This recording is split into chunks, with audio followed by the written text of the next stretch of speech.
Hello everyone, good morning. చాలామంది ఉసిరికాయలు అంటే ఇష్టము. అవి ఎలా పుల్ల పుల్లగా తినలేరు, కానీ చిన్న చిన్న తినే ఉసిరికాయలు ఈ రకంగా కూడా ప్రిపేర్ చేసుకొని ప్రిజర్వ్ చేసుకోవచ్చండి. నేనైతే కప్పు ఉసిరికాయలు తర్వాత 1 కప్పు బెల్లం సమానంగా తీసుకున్నాను. ఫస్ట్ నేను ఉసిరికాయల్ని ఆవిరిలోనే జస్ట్ ఒక మంట తగలనిచ్చానండి. తర్వాత ఆ కప్పు బెల్లం వేసేసాను. వాటర్ వేయకుండా ఆ బెల్లంతో ఇంకా అలానే మనం ఉడికించాలండి. ఇలా ఉడికించిన తర్వాత కలర్ మారుతూ కలర్ చేంజ్ అవుతూ దగ్గరకు వస్తుంది. సో చాలా టేస్ట్గా ఉంటుంది. కొంచెం యాలకుల పౌడర్ యాడ్ చేసుకోండి.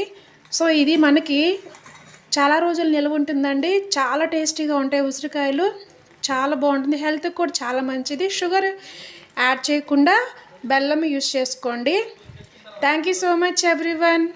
అయితే ఇంకెందుకు ఆలస్యం, మీరు కూడా ప్రిపేర్ చేసుకొని